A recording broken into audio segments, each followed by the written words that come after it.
Fala galera, quem fala aqui é o Tchenko e hoje para falar com vocês sobre uma das leis do hermetismo que fala que o universo é mental.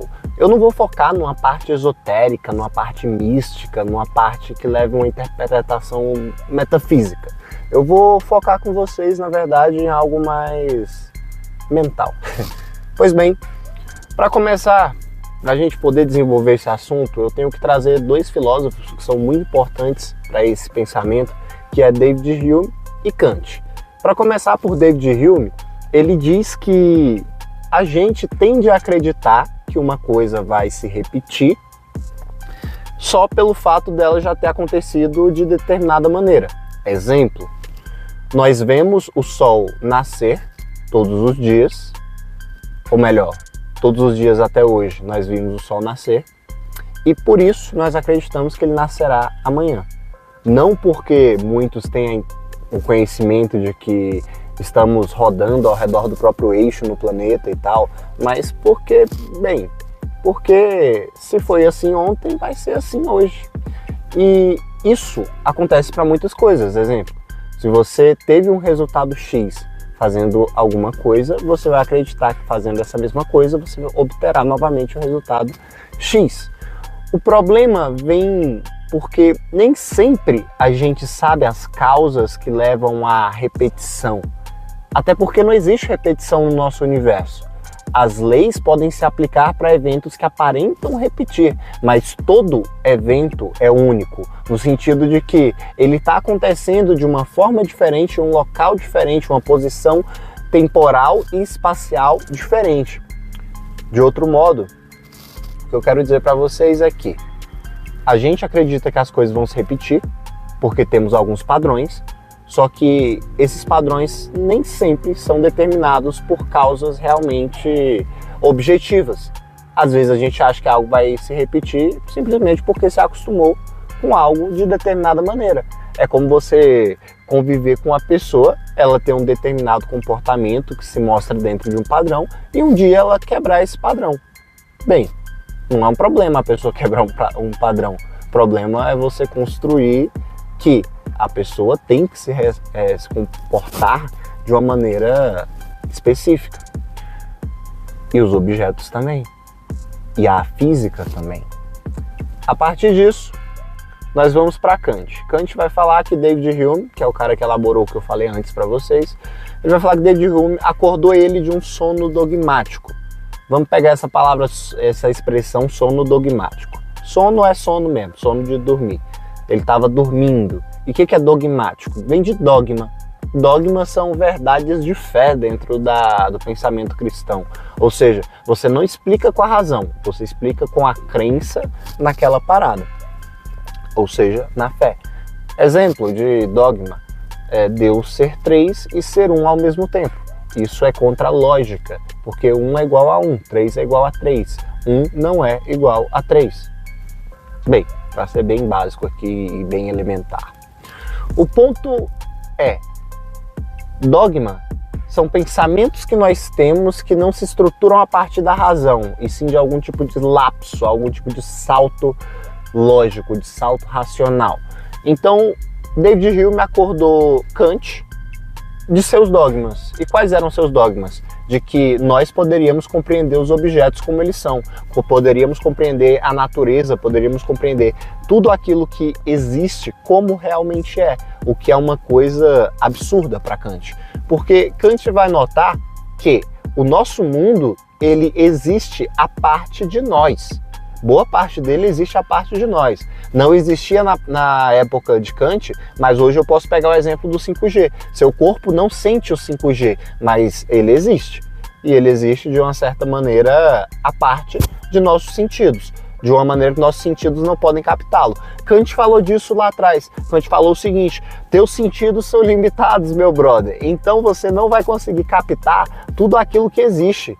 A coisa em si, que é aquilo que realmente existe, você nunca vai acessar. O que você vai acessar é o que seus sentidos permitem daquilo. Aí eu posso pegar o exemplo daquele vestido, que algumas pessoas vinham de uma cor, outras pessoas vinham de outra. Bem, percepção, sentidos, características da experiência, tela, enfim, tudo determinado subjetivamente dentro de cada um. Por critérios objetivos? Sim e não.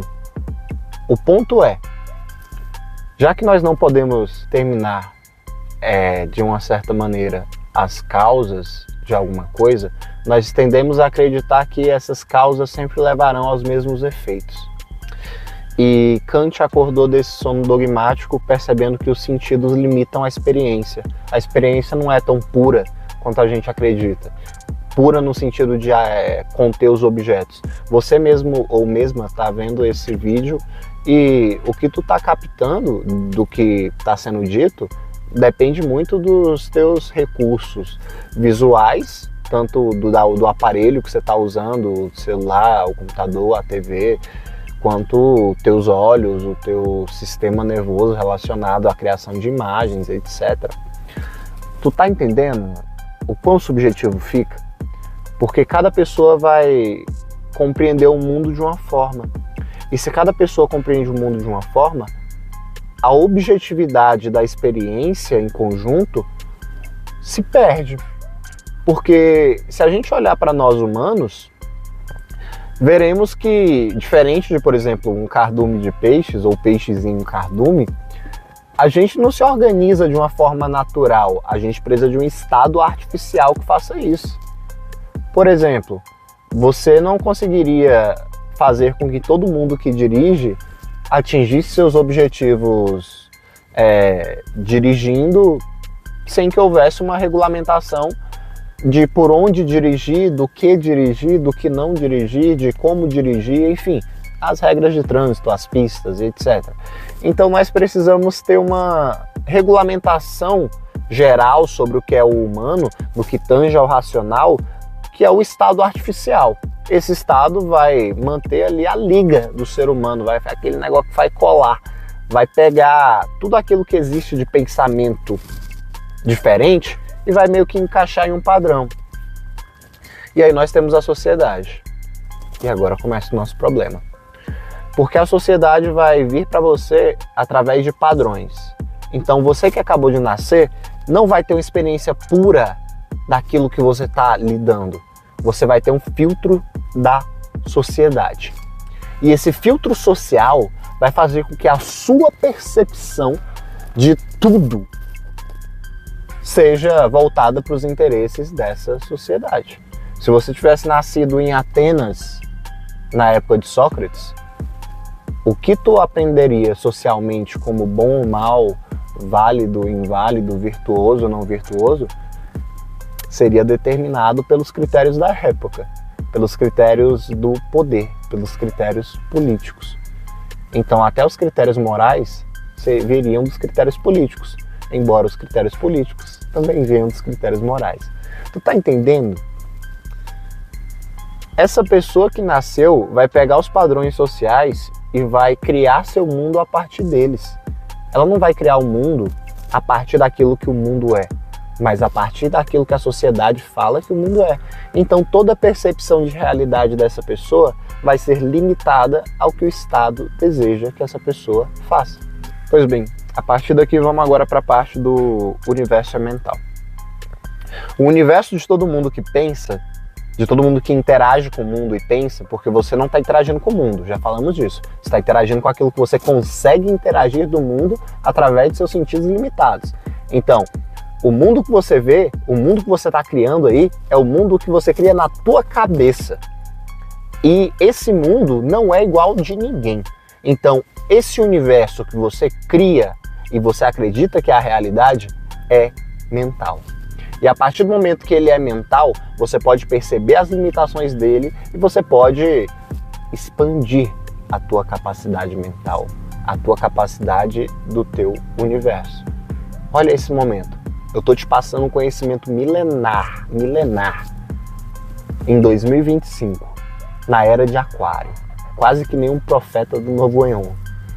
E eu tô fazendo isso dentro de um carro, no estacionamento aleatório. Tu tem noção do quanto a gente tá aqui agora, quebrando padrões, sendo disruptivos, espalhando conhecimento, em uma era que massacra o pensar criativo. Para pensar em como que a sociedade e os padrões sociais realmente ferram aqueles que percebem que tudo isso daqui é só um filtro. Tipo os artistas. Pessoas que conseguem captar a arte e transformá-la e torná-la manifestável para outras pessoas. Os artistas são maltratados pela nossa sociedade. Embora alguns, às vezes, sejam elevados a grandes pontos, mas não pela arte, e sim pelo entretenimento. E isso é coisa para outro vídeo, falar sobre arte e entretenimento e a diferença dessas coisas. Mas o fundamental aqui a ser dito é que se o universo é construído mentalmente, ele também pode ser reconstruído mentalmente. Então, o teu pensamento, a partir de agora, tem um poder de ação. Para pensar, e se tudo que você pensasse acontecesse? Pois é, vou te falar, a vida é isso.